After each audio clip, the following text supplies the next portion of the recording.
हाँ जी, क्या हाल चाल? सब बढ़िया? तो अब समझते हैं हम ग्रेविटेशन को। ग्रेविटेशन में हमें 3 चीज़ें पढ़नी है। Gravitational force of earth and then universal law of gravitation. ये 3 चीज़ें पार्ट कवर करने के बाद हम इसके बाद बढ़ते हैं हम केप्लर्स लॉ के बाद, जिसका हमने ऑलरेडी बना रखी है वीडियोज़ केप्लर लॉ के ऊपर। और उसके बाद आता है इनवर्स स्क्वायर रूल, जिसको हमने ड्राइव भी करा है बड़े मज़ेदार शानदार वे में। इनवर्स स्क्वायर रूल को एक्सप्लेन भी करा है ढंग से, ठीक है? देखना उसमें हमने ग्रेविटेशनल कांस्टेंट का झलक दिखाई है उसमें, देखना उसको, है ना? तो अब देखते हैं ग्रेविटेशन 3 पार्ट कवर करने हैं, gravitational force and gravitational force of earth then universal law of gravitation. इन तीनों पार्ट को हम कवर करते हैं। तो अगर मैं ग्रेविटेशन फोर्स की बात करूँ, क्या समझ आता है? अगर मैं कहूँ मैं हूँ और ये हमारा यहाँ एक अलग दुनिया है और वहाँ की एक अलग दुनिया है, लीला ही लीला है ना? तो ग्रेविटेशन फोर्स हम पे क्या कहता है? एक ऑब्जेक्ट यूनिवर्स में, कोई भी एक ऑब्जेक्ट दूसरे ऑब्जेक्ट को कुछ फोर्स के साथ अट्रैक्ट करता है, इसे हम बोलते हैं ग्रेविटेशनल फोर्स। और ग्रेविटेशनल फोर्स ऑफ अर्थ में आ जाता है दो बॉडीज में से एक बॉडी ऑब्जेक्ट क्या आ जाता है हमारा, अर्थ आता है, और दूसरा वही होता है। तो समझते हैं ग्रेविटेशनल फोर्स, द फोर्स, क्या बोलूँगा, every object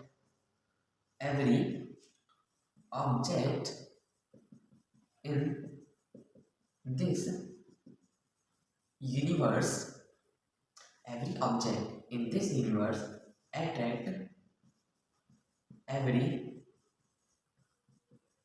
other object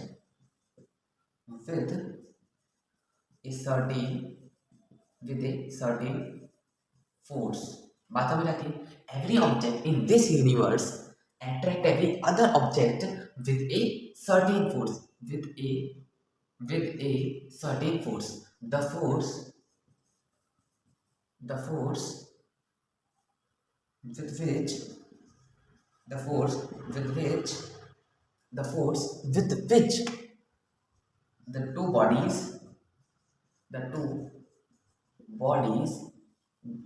the force with which the two bodies attract each other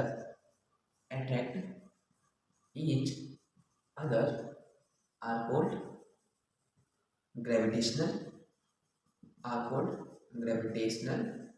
force. ठीक है, इसको हम ऐसे डिनोट करेंगे, ऐसे हम ड्राइव करेंगे और ऐसे हम समझेंगे। ये इसका थ्योरेटिकल पार्ट है। आप बात को समझना, एक चीज ये है और एक चीज ये है। ये एक ऑब्जेक्ट, ये दूसरा ऑब्जेक्ट। ये ऑब्जेक्ट इस ऑब्जेक्ट को क्या कर रहा होगा? अट्रैक्ट कर रहा होगा कुछ फोर्स के साथ, और ये भी कुछ फोर्स के साथ इसको अट्रैक्ट कर रहा होगा। ये बात आती है।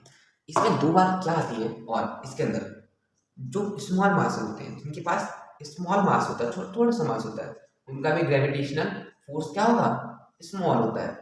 ठीक है, शॉर्ट फॉर्म में GF ग्रेविटेशन फोर्स लिख रहा हूँ। ठीक है, ग्रेविटेशनल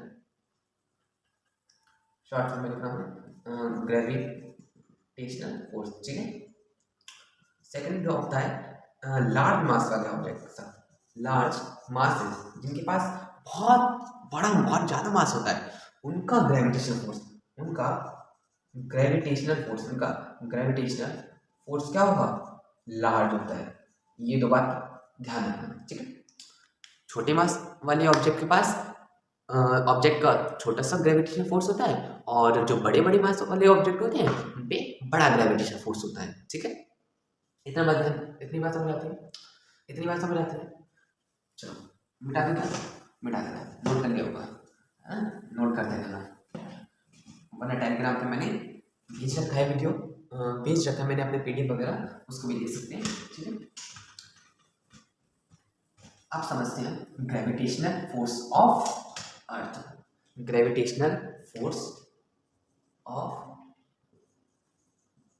को। ठीक है, ग्रेविटेशनल फोर्स ऑफ अर्थ समझे? क्या समझते हैं ग्रेविटेशनल फोर्स ऑफ अर्थ? ये क्या कहते हैं? अब इतना सा समझ आया, ग्रेविटेशनल फोर्स में एक ऑब्जेक्ट दूसरे ऑब्जेक्ट को कुछ फोर्स के साथ अट्रैक्ट कर रहा होगा, जिसे हम ग्रेविटेशनल फोर्स कहते हैं। अब ग्रेविटेशनल फोर्स में दो ऑब्जेक्ट थे, मैं क्या कह सकता हूँ कि उन दोनों ऑब्जेक्ट में से एक ऑब्जेक्ट क्या है हमारा? अर्थ है, और दूसरा ऑब्जेक्ट कोई भी हो सकता है। अब जो हमारी अर्थ होती है वो दूसरे ऑब्जेक्ट को अपनी सेंटर की तरफ अट्रैक्ट करती है, जिसे हम बोलते हैं gravitational force of earth in simple way. समझ, the force with which the force with which the earth attract the earth attract other object towards its center, अपनी सेंटर की ओर क्या कर रहा होगा, अट्रैक्ट कर रहा होगा। this force are called gravitational force of earth। इस फोर्स को क्या कहते हैं हम, ग्रेविटेशनल फोर्स ऑफ अर्थ। जिस फोर्स के साथ अर्थ हमारी दूसरे ऑब्जेक्ट को अपनी सेंटर की ओर क्या करेगी, अट्रैक्ट करेगी, उसे हम बोलते हैं ग्रेविटेशनल फोर्स ऑफ अर्थ। ये हमारी अर्थ है, इसका सेंटर है, ये कोई ऑब्जेक्ट है अपनी सेंटर की ओर अट्रैक्ट करा, ये कोई ऑब्जेक्ट अपनी सेंटर की ओर अट्रैक्ट करा, सेंटर की ओर अट्रैक्ट करा, सेंटर की ओर, ठीक है। अब ये वो क्या है, सेंटर की ओर क्या कर रहे हैं, अट्रैक्ट कर रहे हैं क्या, ऑब्जेक्ट को। समझ बात समझ आ रही है। अच्छा, आपने थोड़ी सी छोटी छोटी क्लास में जैसे 5वीं 6वीं में हमें क्या बताया जाता है कि हम जब रहते हैं, हमारी अर्थ रिवॉल्व करती है तो हम गिरते क्यों नहीं है। नदी वगैरह है, हमारे अर्थ जो है गोल है, तो वो गिर क्यों नहीं जाती है ना। बहुत सवाल आते हैं और क्या बोलते हैं, ग्रेविटेशन फोर्स है। आंसर ग्रेविटेशन फोर्स है। भाई कहाँ लग रहा है, किस हिसाब से, ये तो समझाओ। तो कुछ इस प्रकार है कि जो ग्रेविटेशन फोर्स होती है वो क्या होती है, दो ग्रेविटेशन फोर्स ऑफ अर्थ से पहले आता है ग्रेविटेशनल फोर्स, और ग्रेविटेशनल फोर्स होता है जब एक बॉडी दूसरी बॉडी को अपनी तरफ अट्रैक्ट करती है कुछ फोर्स के साथ, उसे हम बोलते हैं ग्रेविटेशनल फोर्स। और ग्रेविटेशनल फोर्स में जो दो ऑब्जेक्ट होते हैं उसमें से हमारी एक अर्थ होती है और एक दूसरा कोई ऑब्जेक्ट होता है, उसको अट्रैक्ट करके रखती है, और जिससे हम कहते हैं ग्रेविटेशन फोर्स ऑफ अर्थ। अच्छा एग्जाम्पल तो, नदियाँ हैं बह रही हैं, समुद्र है, तो ये सब किसकी वजह से हैं, यहाँ पर टिके हुए हैं लोग, ग्रेविटेशनल फोर्स की वजह से, ठीक है। अब हम चलते हैं यूनिवर्सल लॉ ऑफ ग्रेविटेशन पे, इसके यूनिवर्सल लॉ ऑफ ग्रेविटेशन पे, universal law of gravitational, universal law of gravitation, ठीक है। अब बात समझना, ये ऑब्जेक्ट ए है, ये ऑब्जेक्ट बी है, ठीक है। इसका मास m1 है, इसका मास m2 है। ये ऑब्जेक्ट ए है, ये ऑब्जेक्ट बी है, इसका मास m1 है, इसका मास m2 है। मैं क्या कहूँगा, the force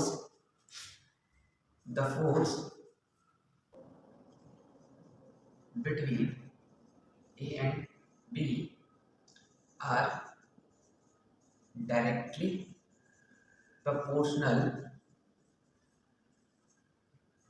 to their product of mass। अब जो ये ऑब्जेक्ट है ना ए एंड बी, इनका जो मास m1 m2 है, इनके बीच में जो फोर्स लगेगा वो डायरेक्टली प्रोपोर्शनल होगा इनके मास के प्रोडक्ट के बराबर। देखो F डायरेक्टली प्रोपोर्शनल है प्रोडक्ट ऑफ देयर मास, ठीक है, प्रोडक्ट ऑफ देयर मास, ठीक है। पहले केस आ गया। दूसरे केस में आते हैं इनके बीच का डिस्टेंस, मैंने माना r, क्या माना r। अब मैं क्या करूँगा, सेकंड केस में the force between A and B are inversely proportional to their distance of squares, to their square of distance, इनके डिस्टेंस के स्क्वायर की इनवर्सली प्रोपोर्शनल होगा क्या, इनके बीच में का फोर्स। तो क्या बोल सकता हूँ, F inversely proportional to their square of distances between them, है ना, ठीक है। ये दोनों सेटिस्फाइड कंडीशन आ गई। अब मैं क्या बोल सकता हूँ, कि पहली कंडीशन आई है F directly proportional to m1 m2 and F inversely proportional to 1/r²। अब क्या होगा, by combining equation first and second we get, हम क्या गेट करेंगे, हम क्या पाएंगे कि F proportional to m1 m2 upon R square. ठीक है, बात समझ आती है। अच्छा, अब एक बात बताओ, ये प्रोपोर्शनैलिटी का साइन हटेगा तो हमें कुछ इक्वल टू में कांस्टेंट ऐड करना पड़ेगा। क्या करना पड़ेगा? तो मैं क्या कर सकता हूँ, f बराबर g m1 m2 upon are square. अब यहाँ जो g है ना, ये क्योंकि प्रोपोर्शनैलिटी का जब साइन हटता है तो इक्वल टू आता है, और इक्वल टू आएगा तो कांस्टेंट भी ऐड करना पड़ेगा। तो जो ये कांस्टेंट है ना, ये है हमारा universal law of gravitation constant. ठीक है, इतनी सी बात है। तो जी क्या है हमारे लिए, जी क्या है, ग्रेविटेशनल कांस्टेंट दिख गया ना, ग्रेविटेशनल कांस्टेंट। ठीक है, बात इतनी समझ आती है तुम्हारे। तो इसमें हमने क्या निकाला, कंक्लूजन क्या निकाला कि F बराबर जी m1 m2 upon are square के। इसके अंदर दो चीजें हमें जाननी है जो कि हर एंट्रेंस एग्जाम में लगभग 99% पूछी जाती है। पहला, इसका यूनिट किसका, ग्रेविटेशनल कांस्टेंट मतलब जी का। तो एक बात बताओ, ये आर स्क्वायर यहाँ पर डिवाइड हुआ है, यहाँ जाके मल्टीप्लाई हो जाएगा क्या, तो मैं क्या बोल सकता हूँ, जी बराबर F into R square upon m1 m2। F की यूनिट न्यूटन, आर क्या है डिस्टेंस है, डिस्टेंस की यूनिट मीटर, और एम क्या है मास है, मास की यूनिट केजी। ठीक है, तो क्या बोल सकता हूँ, जी बराबर न्यूटन मीटर स्क्वायर पर केजी स्क्वायर। ठीक है, अब यूनिट ये आ गई, जी बराबर न्यूटन मीटर स्क्वायर पर केजी स्क्वायर। अब वैल्यू ऑफ जी क्या थी, value of G 6.67 × 10⁻11 newton metre square पर केजी स्क्वायर। तो पहली बात आती है इसका यूनिट जो कि क्या है, न्यूटन मीटर स्क्वायर पर केजी स्क्वायर, और दूसरे में आती है इसकी वैल्यू जिसके आता है 6.67 × 10⁻11 न्यूटन मीटर स्क्वायर पर केजी स्क्वायर। तो तीनों बात हमें जाननी है, gravitation force of earth and then universal law of gravitation. ठीक है, तब तक के लिए क्या हाल चाल, सब बढ़िया।